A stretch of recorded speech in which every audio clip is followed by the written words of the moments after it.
In the last session, we have covered like functions and the parameters in function. And today we will cover like list comprehension, and we will cover lambda, filter, map, and reduce functions. And we will Okay. also cover recursion if we get the time today. Otherwise, we will cover it in later session. Like file IO in Python, file IO means like we can open any file in the Python, and we can edit it, and we can also save it. And we will also cover modules. Modules means the libraries in Python, like some basic libraries, and we can create our own libraries. And the last topic is error handling. Error handling, like sometime when we are writing the program and we are getting some errors.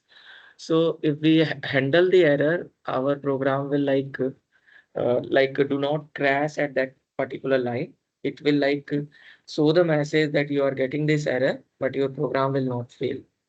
So these are the topic left in Python. So today we will cover list comprehension first. Okay. So basically list comprehension is like creating a list, but it is a shortcut way of creating any list. So we can say we can generate a new list by writing a single line of code instead of using loops.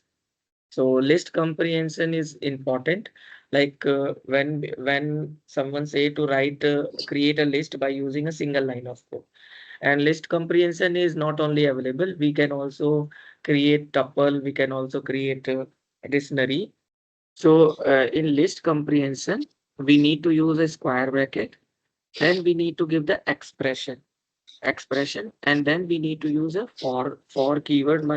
Like we are creating a for loop, and then we need to give the variable, and then in keyword, and then iterable. Iterable means our string or our, we can see our list or anything. And then if condition, and then give our condition. If keyword, and then our condition. So here four thing is like we need to change. We have to give our own expression. Expression means what you want in the new list, and you can use your operations like plus operator, multiplication, anything we can use in the expression. An item is just like a variable which we are using in the for loop. So here the item is our variable which take each element from the iterable. Okay. And iterable is like a sequence which is list, string, or range, anything where we are looping through. And the condition. This condition is optional. So this is the basic syntax. Let me take an example. So the basic example, we are creating a list where we are using range function, but we will square the number by using this list comprehension. Okay. So let me give the variable name. So our variable, variable is a. This is the variable of our new list, and I'm giving here a square bracket. Inside the square bracket, I'm taking a variable I. Okay. And I'm squaring it. So I double asterisk symbol 2. Then I'm using for, and then for I in range 5. Okay. So if you see here, this is the same thing which we are using in for loop. Okay. So for I, if you are using I here, then same thing you need to use here in the expression also. Okay. So what we are doing, this is our expression. This is the for keyword. This is the in keyword. This is our item, and this is our iterable. And here we are not using condition. So if I if I print this value a, you will see a list. You will see a list which is 0. What is happening here? First it is taking 0, then the value of I will be 0, and you are squaring the 0, then you are getting 0. Second time the value of I will be 1, and if you are squaring the I like 1, you will get 1. Third time the value of I will be 2, and you are Making the square means square of 2 will be 4. Similarly, Yeah. you are taking for 3 and 16. So this is Yeah. known as list comprehension. And you can use this thing. The normal way is like this. The normal way is like this. This is the normal way. Okay. You can either use this method also, but this is not a list comprehension. This is the list comprehension. And also if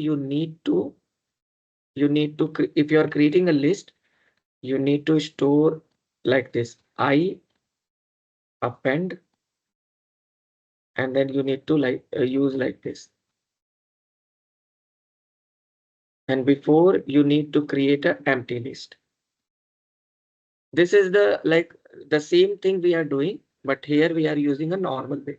We are creating an empty list, and we are running a for loop, and each time we are appending I asterisk symbol 2 in the empty list.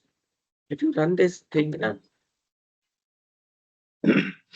if you run, oh, okay,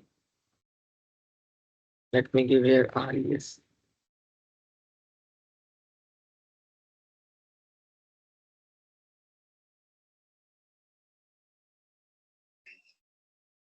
And let me print this res also. Okay. So if you see here, both the things are doing same, both codes are doing same thing. But this is very long code. We have to write 4 lines of code. But here we have to write only 1 line of code. Okay. So this is known as Okay. list comprehension. So let me take another example where we are using condition also. Suppose we need to create a list and like from the range function, but we are taking only even number. So I'm giving here b equal to square bracket, and here I'm giving x x modulo 2 double equal to 0. So this is our expression, and we are running for loop, and this time we need to use x because in the expression we are using x, and then in, and we need to use a range function, range 10, and here we are giving a condition if. So I'm not giving here the expression, I'm just printing, and inside the if condition I'm giving here x modulo 2 double equal to 0. So what is happening here? Each time when you are creating a list, it is checking whether it is even number or not. If it is even number, then we are including in the list. Otherwise, we are not including. So if I run this thing, you will get 0, 2, 4, 6, and 8. Is it clear? Change the word instead of X, something, use something else. Let me use here item. Is it fine now? Hmm. And here also you need to change item. Okay. So Okay. this is the second thing where you are using if condition inside the list comprehension. I'm taking another example. Suppose we have some text value and we have a list having some text value inside it, and we are converting it into uppercase. So I'm giving here fruits, and I'm giving in a small case coconut, and then I'm giving one. Now I'm creating a new fruit list, and here I'm using this thing like suppose I'm giving words. Words is our, we can say, variable, and dot upper. Upper is the function, and here I'm running a for loop for word. Let me give here word for word in fruits. Okay, so if I print this new fruits, you will get everything in a capital letter. See what we are doing here? We are just giving in the expression we are using upper function. and then we are running a for loop for this existing list. Okay. Okay. Now we have last example where we are flattening any matrix. Flattening means suppose we have a list which looks like this. We have 1 comma 2 and then 3 comma 4 and then we have 5 comma 6. So basically we have a list inside another list. Okay, so this is called 2D. We are saying matrix or we are saying 2D list. Okay, so because Mhm. one list is inside another list, so we called it matrix. We called it 2D list. So we want to flatten it. Flattening means we don't want inner list. We want a simple list like 1D list. So in that case also we have to use list comprehension. So we have to write this code. So if you have two nested list, then you need to use two time for loop here. And if I print this new a, you will get a flattened list.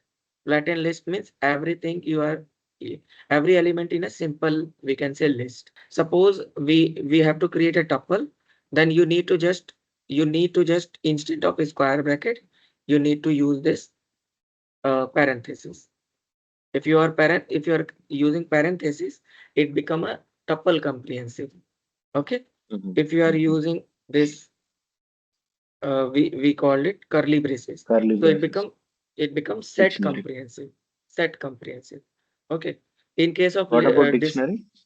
in case of dictionary, you need to use like this, like I colon the expression.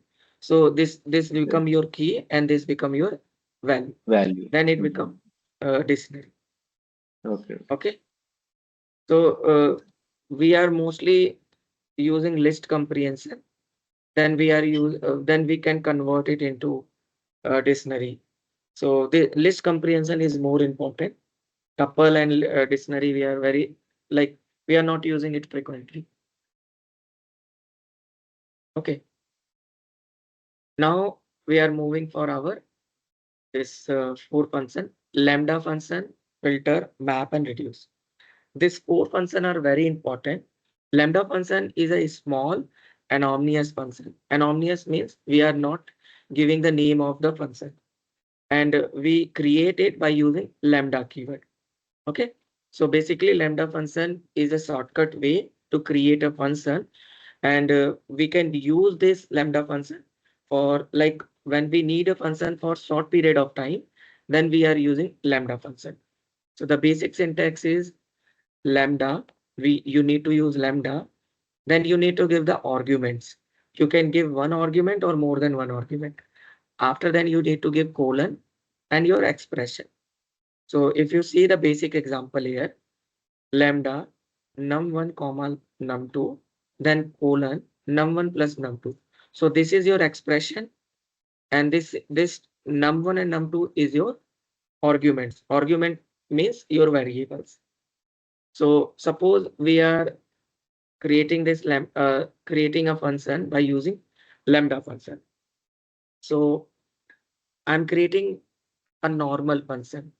So def is square x. I'm giving here parameter and then returning it x double asterisk symbol 2. Okay. And if I'm printing, like I'm calling it and printing the result, I'm calling the squares by giving here 5 as an input. So if you run this thing, you will get 25. So this is the basic function which we have already seen. What we are doing, we are creating a function and we are returning the value by squaring the parameter x. Suppose we want to do the same thing by using lambda function. So here you need What does it mean actually? That's 2 to the power of 5 or 5 to the power of 2? this 5 to the power 2. Na? This Mm. x will be 5. Okay. Okay. Okay. Okay. let me write like this. Now is it fine? Yeah, it's a Okay. x is So equal to x is the equal to first 5. yeah, x is equal to Mm-hmm. 5, or we can say x to the power 2. Now is it fine? Okay. Okay. Mm-hmm. So we are doing the same thing, but we are using lambda function now this time. So when we are creating a lambda function, you can assign it to any variable. So I'm giving here res for result, and I'm giving here lambda x, then colon x 2 times asterisk symbol 2. This is our expression. Okay. Mm-hmm. Now if you want to call this thing, like you have to call this function. This is your function name. So if you want to call this, need to use, I'm printing and calling both. You need to call this res, and you need to give the argument. So I'm giving here 5. So if you run this thing, you will get the same thing. Okay. So this is the Okay. shortcut way of creating a function. Okay. So this is Mm-hmm. used in function. Okay. Now we are seeing this filter function. So if you like, the function is like you are creating a function and you are getting some output. So suppose if you are getting any output, you want to filter something. Okay, let me do the definition first. So filter function is used to filter out the elements from the iterable based on a condition. And the condition should either be a true or a false. Okay. So the basic syntax, you need to give a filter function, and inside the parentheses, you need to give the two argument. You need to give the function, and then you need to give the iterable. Iterable means either it will be a list or a string or set, anything. So this is very important. Sometime the interviewer ask you how many argument you need to give in a filter function. So you need to give two argument. One is the function and another is a iterable. And remember, this function will like either give true or false. It will not give any other thing. Okay. Mm-hmm. So the basic example is here. Suppose I am using lambda function. Lambda function is our function. Okay. So I'm Mm-hmm. giving a lambda n colon n modulus 2 double equal to. So if you focus on this thing, you can see here True or this false? particular, yeah, this particular expression is giving true or false. Okay. And this is our iterable. Iterable is basically our list. Okay. So Mm-hmm. it is checking, like it is checking two, whether two is giving remainder one or not. If we divide it with two, if it is not, we exclude it, we move to another element. It is checking three. If three is giving remainder one, so it will return in the output. Otherwise, it will move to the four. Okay. Let me run this thing. I'm running this thing. Okay. So you can see here it is giving like this filter at this. So basically filter will not return anything. It will create an object. So you need to create into a list. So again, you need to create a list.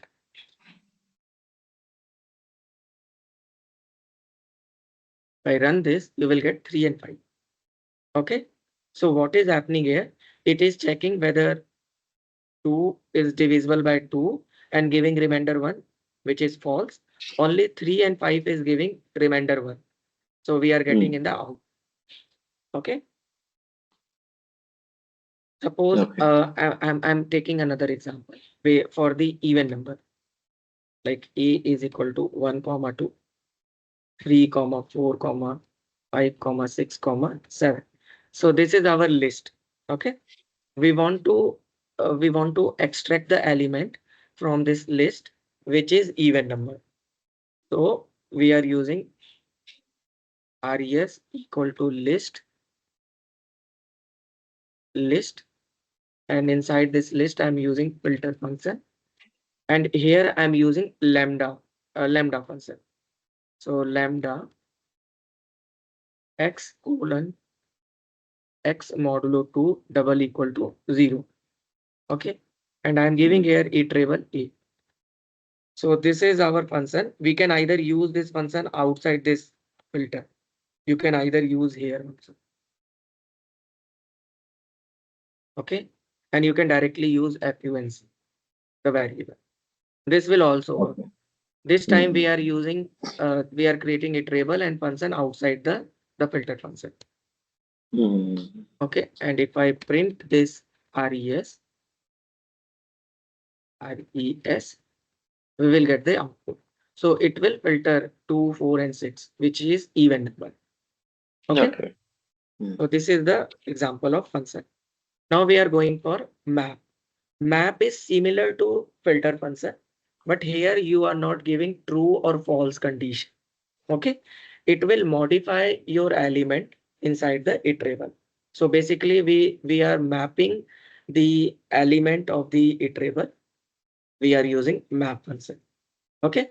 So this is also very important interview question. Interviewer ask you what is the difference between filter and what is the different filter and map function. So you can say filter using the function having true and false condition, but map is using a function which will give any transformation to the element of the we can say iterable. It will transform the element of the iterable. Okay. So we have the same syntax here. We are giving here function and our iterable. Suppose I'm taking this example, I'm running here. So I'm storing it into a variable res and I'm printing this res by converting it into a list. Okay. So if you see here, what is happening here in the function, we have multiplied each and every element with 2.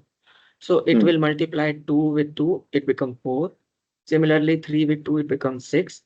And then rest other element.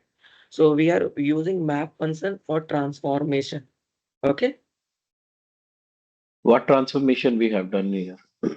We have multiplied to each element of this list.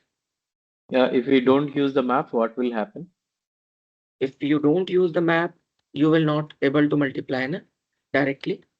Okay, clear. Okay. Mhm. Now we have reduce function. This is the last function. Reduce function is not available in Python. Like we need to import it from another library. Okay. So the library name is functools, functools.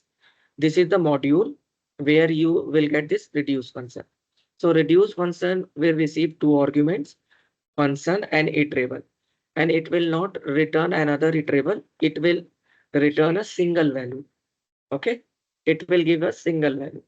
So this is the basic syntax. You need to use reduce function, then you need to give the function and then iterable. So let me give here reduce. So what we are doing here, we are giving a function by using lambda function. Okay. Where we are taking two argument and our expression is a plus b. And in the iterable, we are giving a list. So it will do? It will take two element. One is this index 0, another is index 1, and we are adding it. Again, it is taking 3 and 4. 3 and 4 means it is taking 4 and your result. And then again, it is adding this thing. Similarly, it is taking 5 and adding to your result. So it will add everything and it will give you a single value in the output. So let me show in the here. I'm storing it into res and I'm printing it the res. Okay, so here you can see the reduce is not defined. So first we need to import the library. Okay, import the library means when you are using any external library or module, you need to use import function like import keyword. Import, import func tool. So this is the name of your library. So it will import whole library. Like in the library, you have multiple functions. It will import all the function, but we don't want all the function. We want only reduce function. So there is another way. You have to use from your function name. My function name is reduce from. No, first you need to give from, then you need to give the library name func tool, and then you need to use import, and then you need to use your function name reduce. So this is the second way to import any function from the library. This will import everything. Okay. So we are not importing everything, every function of this func2 library. We are importing only reduce function. So func2 So in is a that there'll be the multiple functions. functions. We are Yeah, exporting one of the function is called reduce. Okay. reduce function. Okay. So we are like using this particular thing.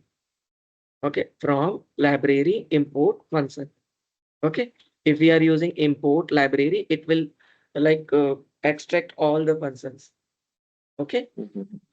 So we are not interested in all the functions. We are interested in reduce function only. So that's why we are using this particular line. Okay.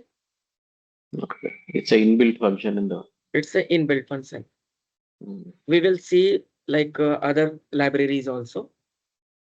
We will see other pandas library, NumPy. These all are libraries. Similarly, we have this func tool, a library. As of now, everything is clear, right? Yeah, a plus b means is it calculating everything? 2 plus 3 Yeah, plus 4 plus 5 plus 6. yeah, Okay. yeah. If you like, if you use your multiplication, it will multiply each and every element of the table. So it will give 720. So only one thing is important. Reduce function always gives single value result. Okay. So reduce means we have to decrease something, right? What it is means Reduce actually. means we are reduce basically we are reducing the length of the iterable. We can say Okay. length of the iterable. Okay. And while reducing, we can do our own transformation. Either we can multiply, either we can add, either we can find multiplying with any other number. Then we are using reduce function. Okay. So if I summarize this four thing, lambda function like create a small inline function. Okay. This is used for creating a function, but we are using only single line of code. Filter is selecting the element that satisfy a condition. Okay, we are using for filtering the element from the iterable. Map is used for transforming each element of the iterable, and reduce is combining all the element into one. So this is the basic definition of this lambda, filter, map, and reduce. Okay. Okay, so now we are going for another topic, recursion. Okay, so recursion is also, we can say, part of function, but it is advanced version of function, we can say. Recursion means a function calling itself in order to solve the problem. Okay. And it is often used when a big problem can be broken into smaller sub-problems of the same type. Okay. This is the basic definition of recursion. When we have a function, we are which calling itself. Inside the function, we are calling itself, then we call it recursion. So the basic structure of recursion is, in the recursion, you have two parts. One is the base condition and another one is the recursive case. One is the base case and another one is a recursive case. Base case means you know when you need to stop the recursion. Okay. Because if you don't know, if you are not giving the base case, your recursion will run infinite time. It will become infinite time, and when your memory will get full, it will throw error. So whenever you are creating recursion, you need to know the stop case. You need to know the base case. Okay. And recursive case means the function calling itself with a smaller or simpler output. We can say it is the smaller, we called it the sub-problem function. Okay, this is the basic definition. We will see an example. Mm-hmm. Suppose we are creating a program for factorial. Okay, factorial means n multiply by n minus 1, n minus 2 till 1. Suppose we are taking an example of 7 factorial.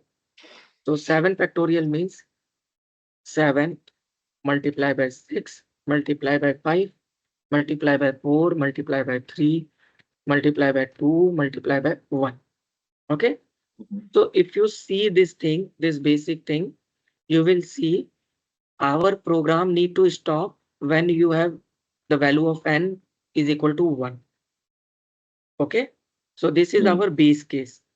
And if you see here, each and every time your value of n reducing by 1. If it is, and if the value of n is equal to 7. So each time your n will reduce by 1. So first time it reduced to 1, it becomes 6. Again, it reduced to n minus 2, n minus 2, it becomes 6. Again, it reduced to n minus 3, it reduced to, we can say 4, till n become 1. Okay, when your n become 1, you have to return 1.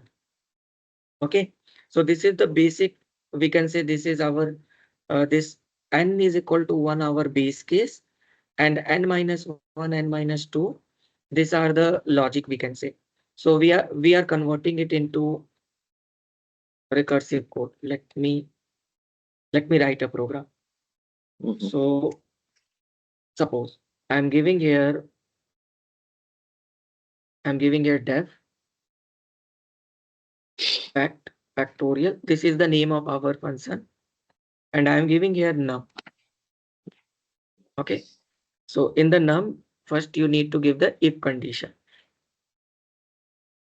You need to give here if condition. If num double equal to 0 or num double equal to 1, then you need to return 1. So this is your base condition, or base case we can say. Okay, this is the base case. If you are not giving base case, your this function will run infinite time. And Mm-hmm. again we are giving here, we are returning factorial. Basically we are calling it factorial n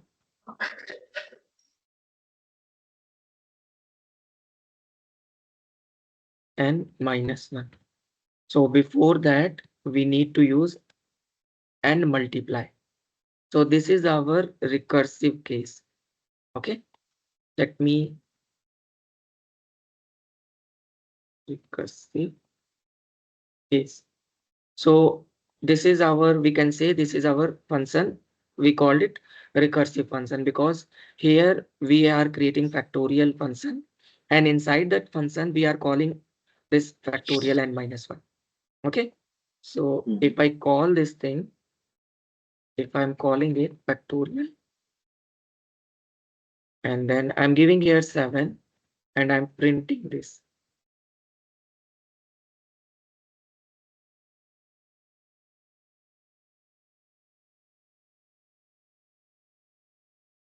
N is not defined. Okay, here you need to give num.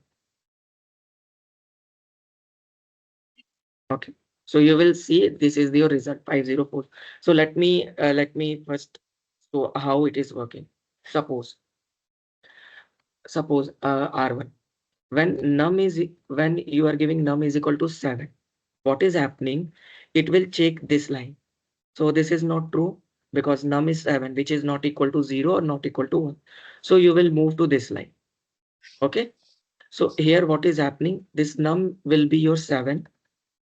This num multiply by factorial factorial num minus 1. So what is happening here? Num will be your 7 multiplied with factorial 6. Is it clear now? Num will be your 7 and factorial and num minus 1 means 6. 7 minus 1. Similarly, in the second run, this time this factorial again call, like this factorial function will again call, but this time your value of num will be 6. So this time your value of num will be 6. And here what is happening? This num will be 6 and factorial num minus 1 will become 5. Again, this is your second run. Second run. Similarly, you will call this like in the third run. In the third run, this will be your 5. I'm giving here 5. And your 5 minus 1 will become 4. Similarly, in the fourth run, your num will become 4 and this will become 4 factorial 4 minus 1, 3. In the fifth run, your num will become 3 and this will become 3 multiplied by 3 minus 1, which is 2. And in the sixth run, your num will become 2 and this will become 2 multiplied by 2 minus 1, which is 1. So if you see here, till run 6, you will get here, you will get this thing. Now the last case, run 7. This is very important, run 7. Run 7 means this time your num value will be 1. So if you see here, when your num value will 1, you will check this condition. This is your base condition. So you will not go to this particular recursive case. You will check this case. You will check this case and it become true.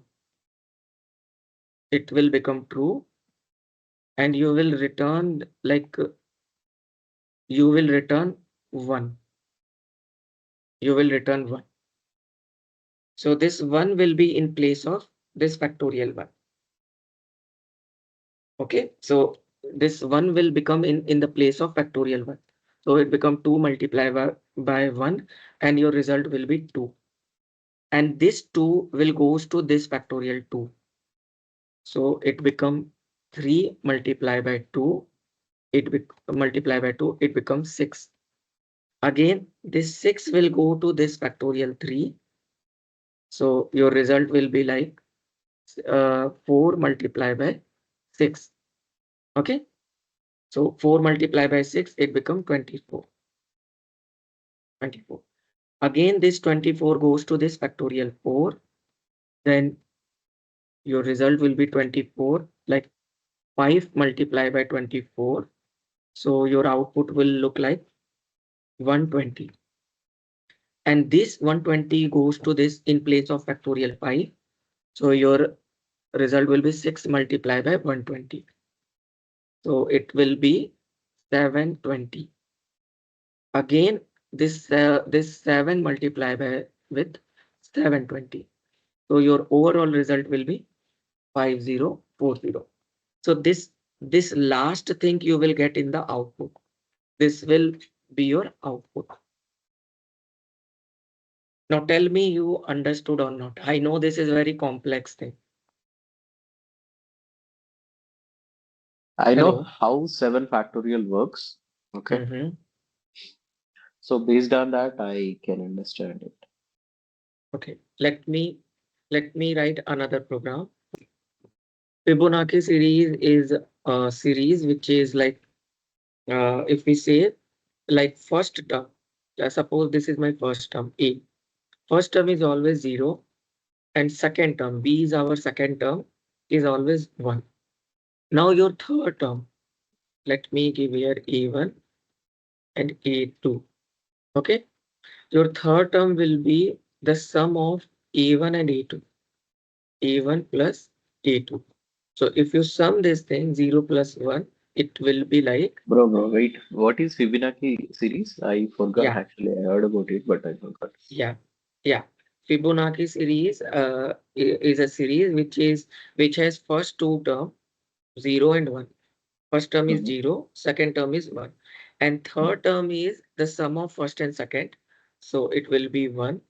The fourth term will be again the last two, we can say last two values, like plus 1 plus 1.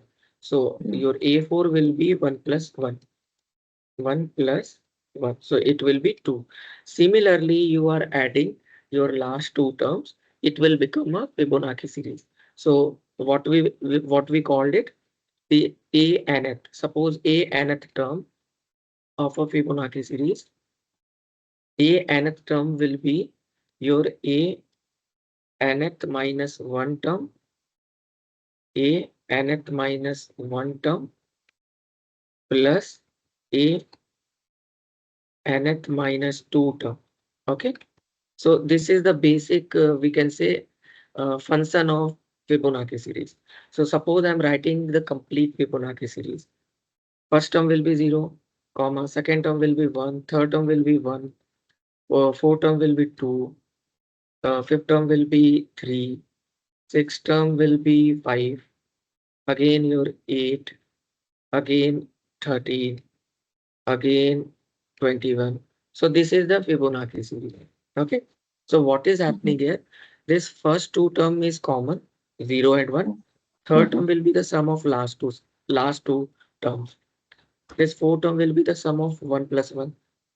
This 3 will be the sum of last two term, 1 plus 2. This Mm-hmm. 5 will be the sum of 3 plus 2. Are you getting this thing? Yeah. Okay. So this is the Fibonacci series. So we will create a program which will return the nth term of Fibonacci series. Okay. Suppose I have given return the What is sixth the word nth term. anectum? An actum? What Nth is this means an actum? nth term means, suppose I'm asking return the Fibonacci. seventh number, seventh number of Fibonacci series. Fibonacci series. Okay.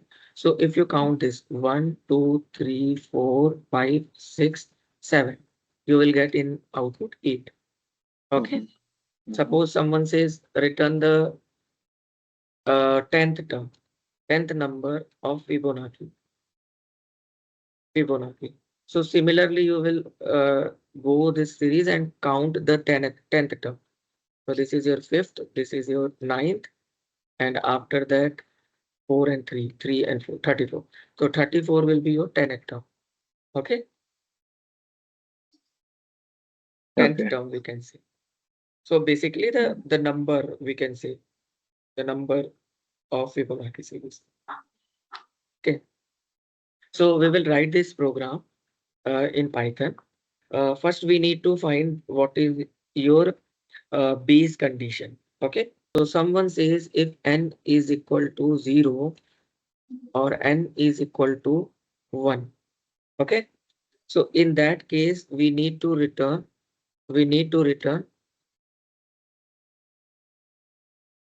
n is equal to 1. Then we need to return the n value.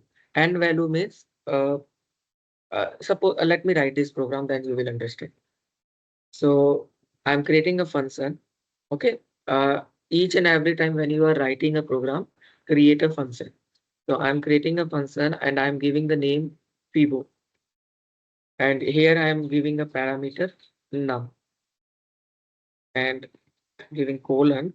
And our base case is if n is less than or equal to 1. Okay.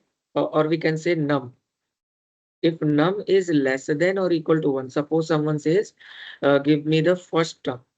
Okay, suppose someone says give return me the first nth term, or we can say first number of Fibonacci series. So in that case, your the value will be 0. Okay. If someone says so return the second term, then this is not the base case. Your base case only when someone says return the first term. So in that case, we need to return n value or num value. Okay. So if someone says return first term, then you need to return one only. Now we are writing our recursive case. So recursive case will be in our else part.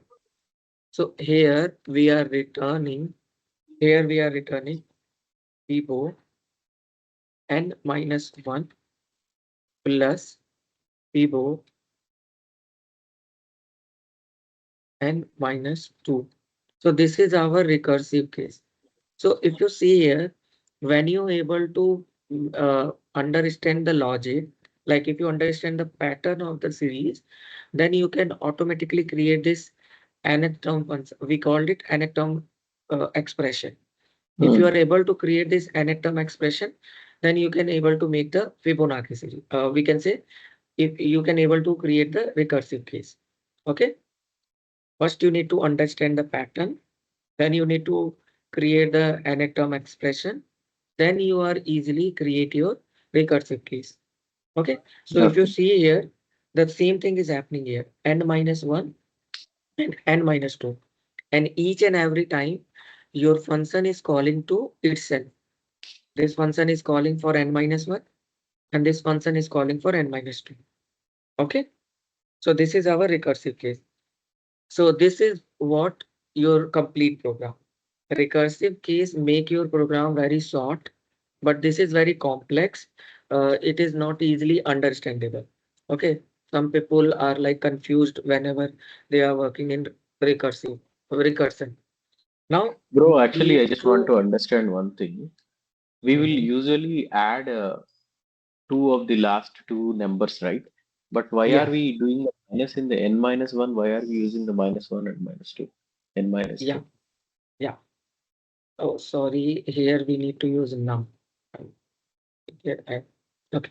So what we are doing here? Suppose I have an atom. So let me show you an example. Mm-hmm. Suppose I have 0 and 1. Okay, 0 and 1.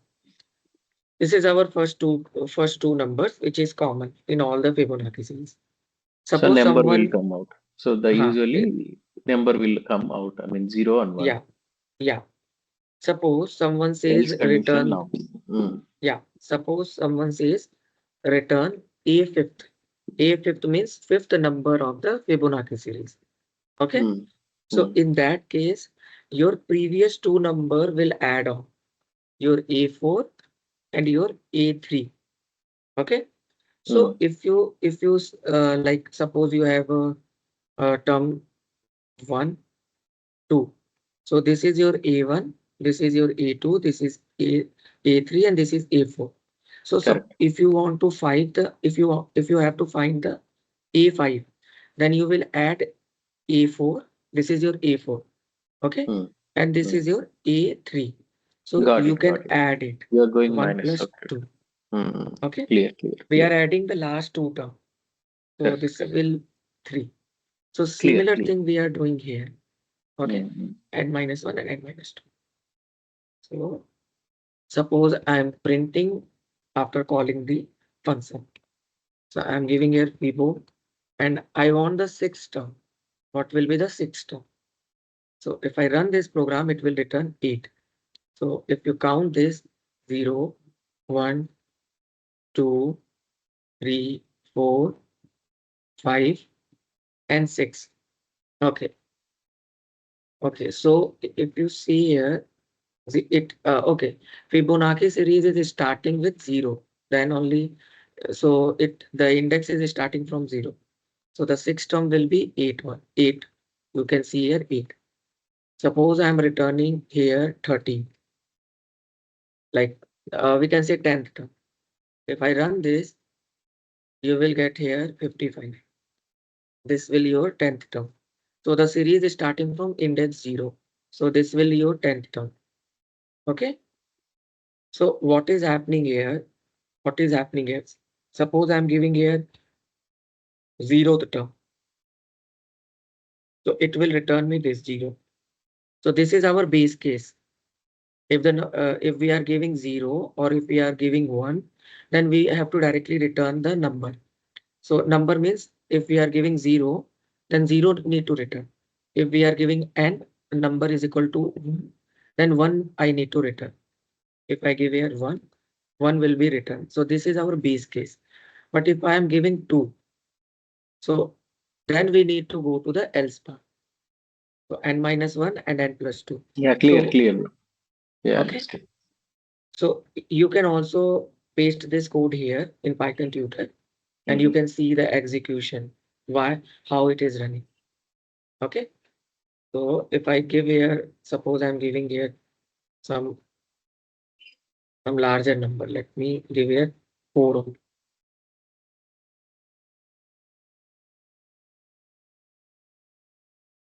So if I press the next, so you see this function is calling with the value of num is equal to 4. And if Mm, you click on next, you moved inside.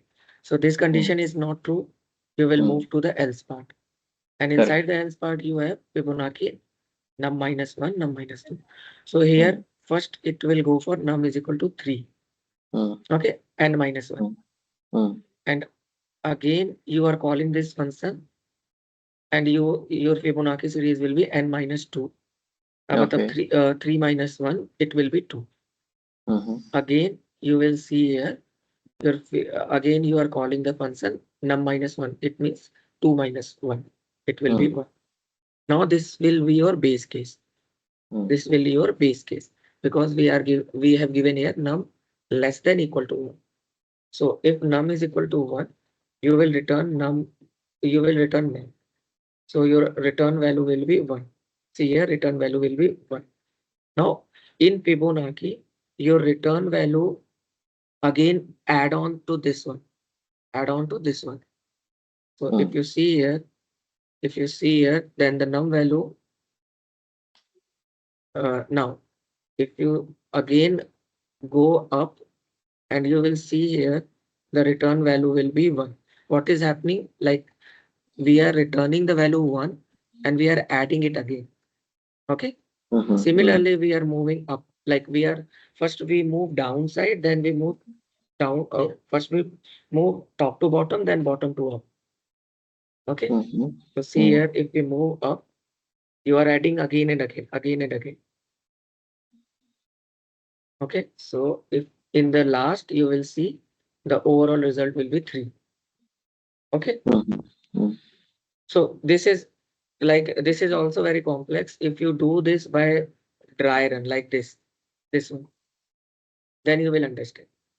Like we Okay. have seen in the factorial. Na? So if you do this, the same thing, then you will understand clearly. Now we are moving for file input and output. Okay. So basically, sometime we have a files like some text txt file, some doc file. You want to open it and you want Mm, to write something by using Python. Then we are using file input. We called it file input. Suppose this is our location and I am creating one file here. Okay, so I'm creating a new file, or let me do one thing. I'm deleting this thing and I'm creating in my local and I will copy and paste into this location. Okay, mhm, so just creating a txt file, text file, and I'm giving the name test. mm, And inside this file, I'm writing this is an example. This is an example file. Okay, and I'm saving it. Now now if I see here, you will see here we have this test file inside this Jupyter notebook. Okay, you can see here. Now, now I want to open this particular file into our Jupyter notebook, or we can say in Python. mm. So we have to use this input output function. So I have to write like this. So yeah, so we have to use open function. Open function which is used to open your file. And we have one more function read. The read function is for reading the line. It is reading line by line. Okay. And we have close function to closing the file. And we have write function to write the file. Okay. These four functions are there, which is used in file input and output. Mm-hmm. Okay. Now I will open that file and check what is the content available in the file. So I need to use a variable. F F is our variable. You can give anything. And you need to use open function. Inside the open function, you need to give two argument. Two argument means first will be your path with file, and second your mode of we can say mode. Mode means there are some common modes are available. Suppose if you want to read a file, you want to see the context of the file, then you have to use R mode, which means read mode. Suppose you want to write something, then you need to use W, write mode. Write mode create a new files or overwrite the existing file. Okay. Suppose we want to append some new lines. So in that case, you will add content at the end of the file. You have to use A. And there is R plus. R plus means read and write. R plus is like they are not deleting the file. They were overwriting on the context of which are previously available. Okay. So this four common modes are available. So now in our case, we need to open a file, text file, and we need to read it. So here we need to give the file. So if you see here, this Jupyter notebook, day 9, this is our file, day 9. This is available in the same directory where we have a test file. So we can directly use the file name. If this file is available some other places, then you need to give the complete path, this complete path. Mm-hmm. Okay. Okay. And if you are using backslash, you have to use 2 times backslash. Okay, I will show you. First, I am just using the test file. Test txt. This is the name of our file, and we need to give it into a single quote or double quote. And we have to use here R mode. We are reading the file. And this should also be in a double quote or single quote. Now, this file will or without colon we need. This we have opened the file and stored in the variable f. Now we need to read it. We need to read it. So we have to use f dot read function. Okay, f dot read function, and we are printing it directly. So this is the complete code. If I run this, you will see the context of the file. Okay, first you need to open the file, then you need to use f dot read function, then you are printing it. Now after reading it, you need to close this file. So for that, you need to use f dot close function. Okay, so this is the complete way to read the file, open the file, read the context, print the context, and then close the file. We have another way to open the file where we don't need to close it. So for that, we have a with keyword. So the basic syntax is here with, then you need to use open function. Then inside the open function, you need to give the file name and the mode in double quote. And you need to use a aliases here. So as app, this is our aliases. Now you need to give your colon, and inside the colon, you need to write everything like what you are going to do. Like if you are reading it, so you need to use here another variable content, and then f dot read. This is our function f dot read. So same thing we are doing here, but this time we are creating a variable, and then we need to print it. You need to print it like content. So if I run this, you will see the same thing. But in this case, you do not need to write this f dot close function because file is automatically get closed. Okay. So this Why is it will close automatically? because the with context is available in Python where it is only open the file inside this like only open the file and printing it when you are inside this particular block. Outside the block, it is closed only. So with keyword is automatically closed it. There is no Mm-hmm. any Okay, like just it will int check for read and then close automatically. yeah, Mm. yeah. So this is the basic syntax. Now we have read the file. Suppose I want to write something. Suppose I want to uh, write a new line inside it. So this is our like this we have used their R mode. Now this time we are using there is W mode. So now we are using W mode. Mm-hmm. W means we are writing something inside it. Mm-hmm. Mm-hmm. So in that case, first we need to open the file. Then we need to like here we need to write it. WRIT, right. And we are writing it, so we are not creating any variable. Inside the write function, we need to give our new thing. So we can say hi, hello, world. So this is our new context which will override. Okay. And if I read this file again, f.read, now see what is happening. Okay, so okay. So I think we need to write it in a separate with operator because we are only writing it. So we need Mm-hmm. to again write in another with. Again, I'm giving the same thing, but this time we are using write mode, Mm-hmm. read mode. Tested Here, dot text you have to write, I guess. where? Yeah, Third line. Yeah. Tested dot yeah, text. test.txt, and we are reading it. Okay, so first thing is writing, and second thing is for seeing the output. If I run this program, so you will see our new text is hi, hello. So So it this is line is overwritten. yeah Mm-hmm. overwriting. If you open the file from here also in like this file, you will see our all the things is removed and this is our new text.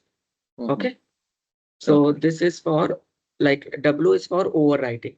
Suppose Mm-hmm. I'm giving test1 file is not available. Okay, and I'm giving here something some other thing. So test1 file is not available. So it will create a new file. Okay, if you see here again, if I refresh it, you will see this is our new file, test1. Okay. Now, one more thing. Suppose I'm putting this file, I'm creating a folder here, like test folder. Okay. And I'm putting this file, test1, inside this folder. Okay. Now, your file is in another directory.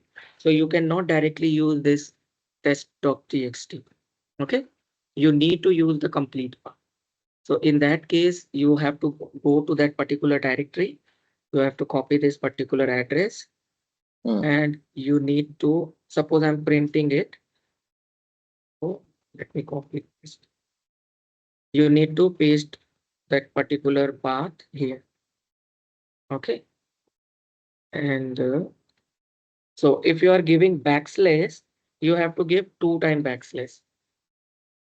Mm-hmm. Okay. 2 time because backslash is you need to use escape character. So one backslash is for escape character, other one is actual backslash for the path.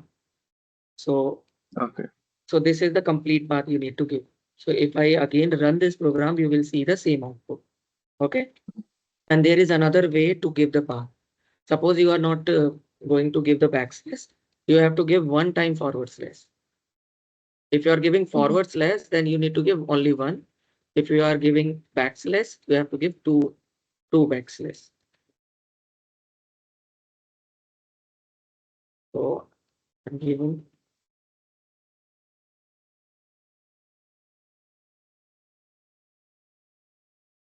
okay. So if I run this, you will see the same output. Okay. Now we are going to see our A for append mode. So we are doing in the same thing. So let me copy this code. And let me create some cells. So this time we are using a append mode here, and we are adding some new lines. Like this is our new line. Okay, and we are using a test file only. So if I run this program, and if you see the folder, if you see the file, test file, you will see here, this is our new line is added just after your existing word, existing, we can say content. Okay. Mm-hmm. So suppose if you see here, both are in the same line. You want to print in the next line. Mm. So you need to use this backslash backslash n. Backslash n is for moving to the next line.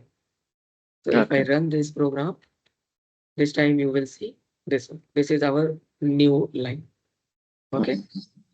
So this is how you can use the append a mode, we can say. Now we have one important, this is the last one, which is like confusing, we can say. Mm-hmm.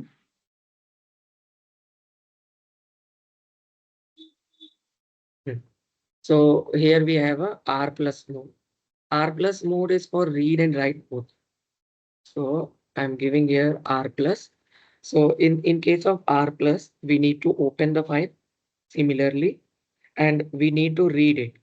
So here I'm using a read function to read it, Mm. and I'm printing this particular all the content of the file. Now we need to move the cursor. Cursor means suppose the R plus mode is not deleting anything. It is Mm-hmm. overwriting on your previous context. So Mm. you need to give the cursor from where you need to start your we can say new text. So there is a seek function, and seek inside the seek function you need to give the index of particular places where you want to add your new context. So here I'm giving seek 0. It means it will start from the beginning. Okay. Mm-hmm. And I'm giving here f dot seek function. So it is just moving your cursor at the beginning. Okay. Mm-hmm. And again, I'm writing here f dot write function. And here I'm giving my new text. So like I'm giving here Python learning. I'm giving a random thing. So if I run this program, and if I run this program, you will see here this print I need to write after writing also here, or we can delete this. We don't need this. If I run this, you will see this is our new line, and this is our new line. And okay, I think we need to use in a different with statement with here. Open this file, and we are using this, and we are using this thing like print dot read. If I run this again, now you will see it. So this particular thing is writing it Python learning. And if you see here, this is not deleting your previous context. This is writing from the beginning of your, we can say beginning of your line. So Python Mm-hmm. learning is right from the zero index, and the rest everything was your previous one. You will see here. Are you able to get this thing? Yeah. Yeah. Yeah. So basically this seek function is for moving the cursor. If you give here 10 now, so it will start from the 10th index. Okay. Means Mm. 10th character.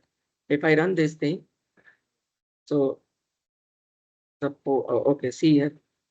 1, 0, 1, 2, 3, 4, 5, 6, 7, 8, 9, 10. From 10th again Python learning is written. Now you are able to understand, right? This Python learning is written at the from the 10th at the 10th index. It started at 10th index. So this basically this is for pointing the starting value from where you need to write your new thing. Got it. Okay. Now we are moving to our last topic, we can say. Okay, no, there is two last only. One is the module. Uh, we have like already seen there are multiple libraries are available. Suppose we have Pandas library, we have NumPy, we have also seen like Matplotlib. These are all libraries, and we called it module. Module is simply a simple a Python file which is containing some functions, some variables, or some classes that we can reuse. Okay, so in the module we have two types of module. One is built-in module and another one is user defined. User defined means we can create our own module, and built-in Mm-hmm. module means those are available in Already Python inbuilt. only. Yeah. Mm-hmm. So suppose we have there are hundreds of built-in modules: Mm-hmm. math module, time module, OS module, suggestion. There are many things. Suppose you want to write SQL code in Python, so you have SQLite 3. Okay, SQLite Mm-hmm. 3 module is there. So you can see whatever you want, you can do in Python. So I have given here the documentation. I copy Mm-hmm. this thing, and if I paste this URL, yeah, you will see here all the libraries are available. Let me give here SQLite. Yeah, SQLite is there. So if you open this SQLite, you will learn everything. What is SQLite? How you can use it. Okay, you will Mm-hmm. see everything. So suppose you want to connect to your database. First, you need to use import SQLite 3. Okay. Sometime suppose the SQLite is not installed, then you need to install it. Okay. I have like shown you in the first lecture. We go to this page. In the first lecture, I have told you if any libraries are not installed, you need to go to their terminal. You need to go to their terminal places. Suppose Pandas is not installed, so you need to install it. Pip install Pandas. Mm-hmm. So see here, it is saying requirement already satisfied. It means Pandas is already installed. Similarly, you Okay. can install all of your built-in libraries in your IDE. Okay. Mm-hmm. So we can see this thing. If you go to this, yeah. In case of SQLite, a SQLite is already installed in my uh, like in Jupyter Notebook. So I can directly use this thing. We need to import it. We can use it. We can use the connect function. We can use the cursor function. We can create a new table. Okay. Mm-hmm. So whenever you want to import anything, you need to use import library. And if you want to give the aliases name, you need to give import your library name and as keyword, and you need to give the aliases. Suppose you want to import, but you are using some different way. So you can use this also from library import asterisk symbol. Asterisk means all. We want to Mm-hmm. we want to take all the function. But if you want to use some specific function, so you need to use from library import and your specific function name. Okay. We have seen previously in the last session, we have used this reduce function from func tool import reduce. So here func tool is the library and reduce is your function. We are importing only reduce function. And if I write here star, so you will import everything, all of this thing, all the functions inside this library. Okay. Yeah. So suppose I'm using SQLite. I'm using SQLite. So I have already installed it. So I need to use SQLite 3. If I run this thing, you will not get any error. So you can say this is already installed. Okay. How do we know? I mean, if you're Yeah. running it, I'm running it. We are not getting any error. No? And okay. we have one more thing. If we import all the libraries, is that loading into the our local machine? Yeah, it is taking some spaces. Like there is a separate path in C drive, local disk C, where Mm-hmm. we are like putting everything, all the libraries, installation file, everything. It list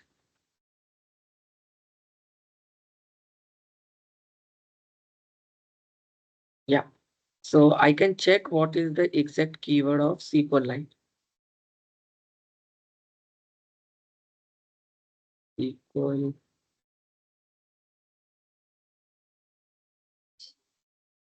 Okay, SQL Alchemy is installed here. SQLite is not installed, but it is working. I think SQL Alchemy has SQLite also inside it. Mhm. Sometimes one library is linked to another. So we need to read the documentation, then we can understand properly. Okay. SQLite is okay. So SQLite is already installed. We can directly create a. Let me copy and paste this code. So I'm just using this thing. It means we are using the connect function and we are connecting to this database, tutorial database. Okay, and we are like creating a cursor, this con.cursor. So here I'm giving this con.cursor, and if I run this program, okay, and if you see the folder where we have all the files, and if I refresh this, you will see this is our DB. Okay, see here, this file is created. Mhm. This is your database file. Now, now I'm creating a table. So inside the execute function, you need to write your create SQL query. Okay, we are creating a table. The name is movie. Okay, so I'm just copying it and pasting here. So create table, the table name is movie, and we are executing it. So it will create a table. Now, if you See, want to, basically, you have created a cursor, right? Cursor is basically from the starting point, we'll give it, right? yeah, but in case of SQLite, in Mhm. SQLite cursor means it is pointing to your database. Okay, Okay. it is Mhm. pointing to your database. So whenever you are connecting, after connection, you need to use a cursor function. Okay, then you need to use execute function to create your table, and you can also use this execute for inserting the data. So you can Mm. directly use insert into movie, and here you can give the value. So I'm just giving value is a 2024, and then score is 9. This one. I need to give a only. Okay, and I'm giving it into a double quote. Now I'm running this thing. So there is some error. Values, I think, is there.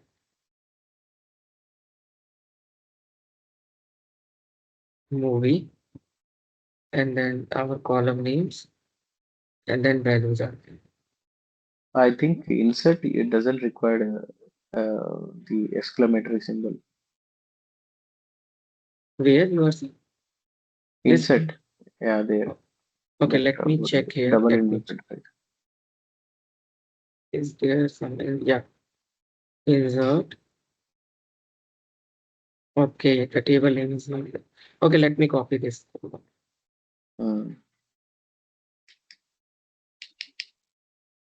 Okay, so basically we are inserting the value in our table, and here we have used triple double quote because we are giving in a separate line. Okay, so if I run this thing, you will see our like data is inserted. Now I need to check whether data is available or not. So again, we are using execute, but this time we will use select star from movie, and we need to delete this. Okay, if I run this, and one more thing I think we need to do, we need to use this commit keyword. What does the So commit key do actually? commit is like saving everything, Mhm. whatever you have done. Okay. Okay. So it will save it, and now I need to see the result. So I need to use this fetch all. Fetch all is available. So I don't know this thing. Okay, I'm just reading from the documentation and I'm doing the Mhm. same thing. So you don't need to read all things. You need to just make a habit of reading the documentation. Okay, Mhm. so I'm just fetching all things. If I run this, you will see this is your data available. Okay, this is your first row and this is your second row. Got So it. this is how you can use SQLite library to connect to the database, and you can create your table, or you can insert value, or you can check the values. Okay. So why I have told this thing? Because in one of my interview, they asked me how to connect with the SQL databases by using Python. So you Mhm. can give this example. Now, this is all about built-in library, built-in module, we can say. Now we are going to create our own, we can say, our own module. Okay. Mhm. So for this thing, I'm not using a Jupyter notebook. I will use VS Code, because in VS Code we can create separate So what is the files. purpose of module first? A module is like, suppose you have written some functions or some classes are there, and some, we can say, we have written some programs. Okay. And I want to use some particular functions into another program. Then we can refer the previous file and we can use that function to our new program. Okay. What we can say, like someone, like you are in Hyderabad, and if I have to come to the Hyderabad, I will ask with you, like I will ask some references if you have. So I'm just taking help of you. So similarly Mhm. happening in program also. We have two programs and we want to use some functions which is available in another program. We can directly load it into by using import function. We can use by import it, and we can use that function to our new program. You are getting this thing? Like we are referring some specific function to another new program. Okay, it's a pre-built code kind of thing, right? You mean this? Yeah. See here, we have used here SQLite now. Hmm. We haven't created this SQLite. It is already created. And we Inbuilt. are and we are not creating this function. We haven't created this execute function. We haven't created this commit function. Because when we are learning functions, we Mhm. said first we need to define the function, then we need to use the function. Okay. But Okay. here we haven't created execute function. We are directly using the execute function. We are directly using this fetch all function. Okay. Even the Hmm. reduce function, we have used the reduce function. Huh? We haven't created or defined the reduce function. We directly using it. Okay. So these functions are already created in a separate Python file. Module is nothing, it's just a Python file. If you see the extension, it has .py file. Okay. Like we have a txt file, we have doc file. Similarly, module has .py file. Okay. And we are using some functions from that particular files. Is it clear? Okay, good, good. Yeah, Yeah. clear. I will show you example, then you will understand. Suppose this is my folder, and I'm creating a new folder for module only. Module. And I will open VS Code for this.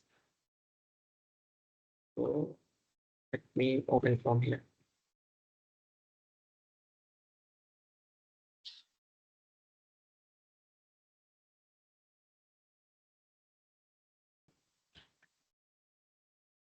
So here I'm closing this file. I'm going to the same folder, this module folder. I'm selecting this folder here. Okay. So this is our VS Code. First, we will create a file where we will put our functions. Okay. Not only functions, we can create a classes also. Class is different thing which is not required for data analysis. it is required for web developer only. Okay, we have heard about OOPS concept, object-oriented programming. So object-oriented programming, we have classes and we can say objects are there. So here we will create only functions. So we are creating a Python file and let me give the No, name have of you the file. you have created, man? Okay, okay. This is our folder, module folder. I'm just clicking on this new file and I will give the name like, I'm giving the name like 1.py. Okay, .py is very important, Python extension file. Mhm. So this is our editor, we can say, and here we will write our programs. So I'm giving here dev, and my function name is greet. Just giving here greet, and I'm giving the parameter name, and inside this function, I'm printing a message. I'm printing hello, and here I'm giving the variable, we can say the parameter name. So this is our first function. Okay. So let me copy this thing and I'm creating another function inside this and again creating some separate functions. And here I'm writing some other thing like add. And here I'm giving two values. I'm giving A, comma B. And I'm just printing addition of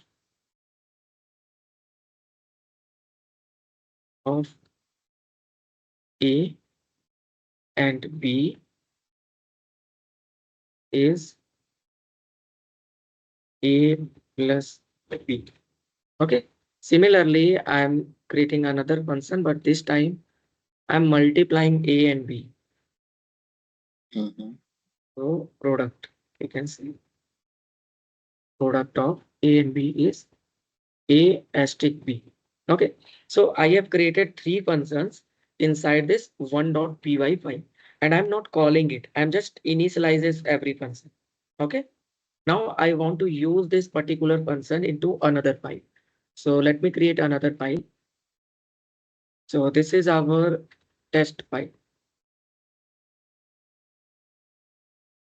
test.py. This is Mhm. our like file where we will import everything. Okay. Mhm. This is called module. This is our module only. Okay. Module is nothing. It's just a Python file where we have some functions or we have some classes or we have some variables. Okay. So not only functions, we can also write here variables and we can also write here the classes inside it. Okay. So now I'm writing my program and suppose I'm giving something like I'm printing, this is my text test file and here I'm calling my function. My previous, like before calling, we need to import that particular module. So we have to use import and we need to give this file. Okay. So one Mhm. dot, we need to give here one import 1.py. This is Mhm. our file, or we can say from one import add. Let me give some other name module. A module. Yeah, see here. One was not working. You need to give module. So I have given the name is module and I Mhm. am importing everything. I'm not importing add only. I'm importing everything. Okay. Mhm. Or you can directly use this command import module. This will also work. Okay. Mhm. Now I will call a function. I will call this. this greet function, which is available in the module py. And Mm-hmm. here I'm giving some name like Rohan. I'm giving the name Rohan.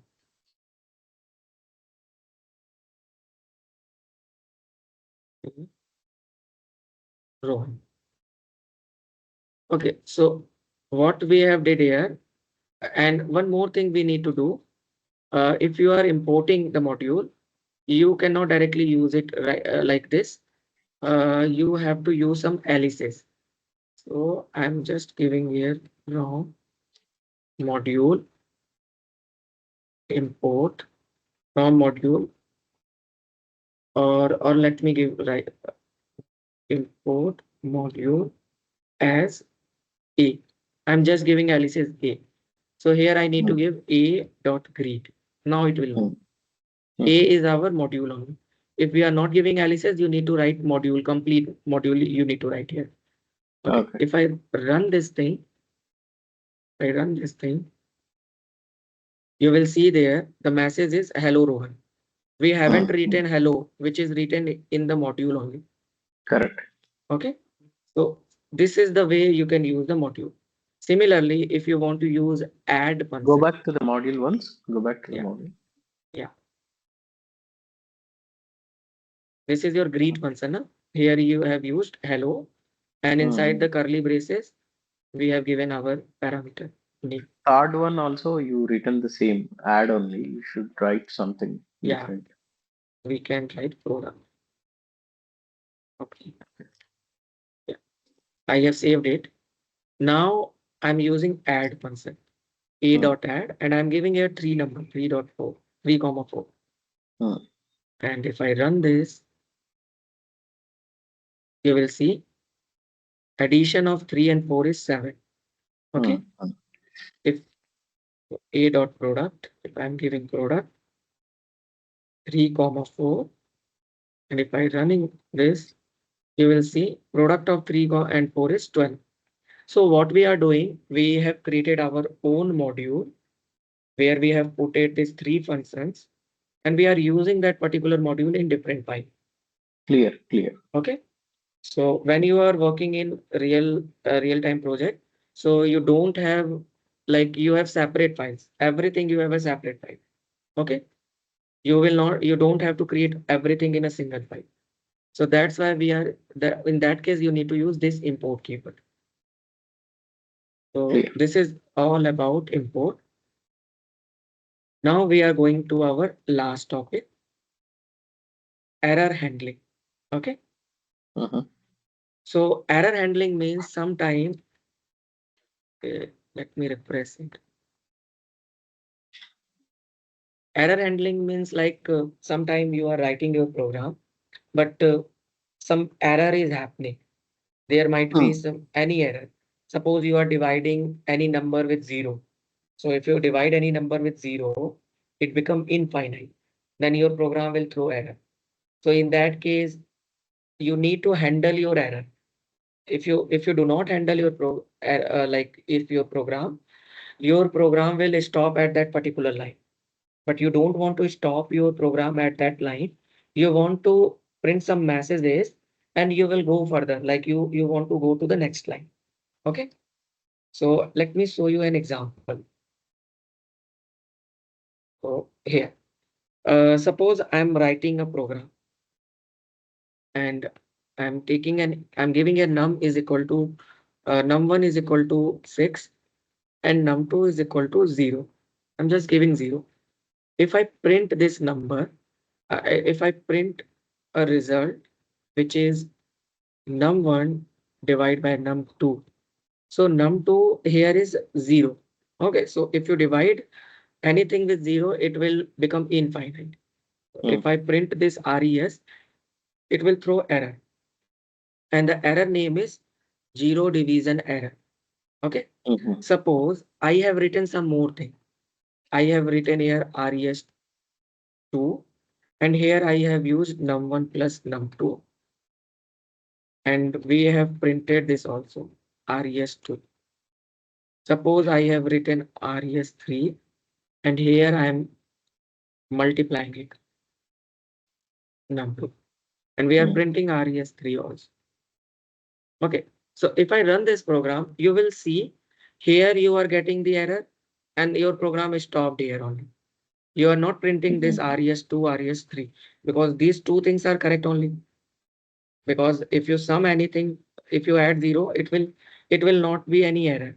Okay, if I put this thing above this error line, it will print this 6. It will print this 6. Num1 plus num2 6 will be your output. In the second line, it will throw error. Like in this line, it will throw error. Okay. So what is happening here? Whenever you are not handling the error, it will like stop the program. At particular line, it will stop the program. So if you want to run the program, and if there is any error, you want to print some message, but you don't want to stop your program, then you need to use error handling. And in error handling, you have three keywords. Basically, we have two keywords, try and accept, and there is one more keyword, finally. So try, accept, and finally. The three keywords are available to handle the error. Okay. So suppose I want to handle this program only. So what you need to write it here? You need to write here try colon. Okay. Try colon. And inside the try, you need to put this particular line. Okay. And if you are like if you are uh, try means you are checking this particular line. Okay, you are supposing like this only line will throw error if there is 0, and you are printing here accept, like accept keyword, and in the accept keyword you are mentioning here 0 division error. This is our error, no? 0 division error. So we need to write that particular error here. And if there is 0 division error, we are printing a message. Please do not divide with 0. We are just printing a message. Okay. And if there is not 0, we are printing the res one. Okay. So what we have done, we have written everything in a try keyword, and we have written here accept keyword where we have given our error message. Okay. And if this error is happening, we are printing the message. Okay. Now, if I run this program, the spelling of accept. Okay, this is the keyword accept. Now, if I run this program, you will see your first line will run and the result will be 6 on. And here you are getting error. So if there is error in this line, you will directly move to this accept portion. Okay, so this is 0 division error. You are printing this message, and again you are running this num1 multiplied by num2. So you are getting 0. So this is how you can handle your error. But suppose if there is no 0, there is no 0. So it will directly run this code only. You will not move inside this action. If I run this, you will get 6 divided by 6.1. Okay. Got it. So this is what try and accept is doing. Now there is one more keyword which is running all the time, whether your expression is correct, whether your expression is false, still your this keyword is running, which is called finally. Okay, finally is just for message only, like you are printing, you have handled it, you have handled the error. Just a conclusion message. Yeah, just a conclusion message. So finally will run all the time, whether this expression is not divided with 0 or this expression is divided with 0 and you are getting an error. It's a default message. Yeah, this is a default message. If you run this thing, so it will first check this thing. There is an error. Then you move to this accept portion. You are printing that please do not divide with 0. And then you are printing, then you are moving to finally, and you are printing this thing also. Okay. So finally is running all the time. So these three keywords are important for and handling the error. Okay. So if we talk about error, there are many kinds of error.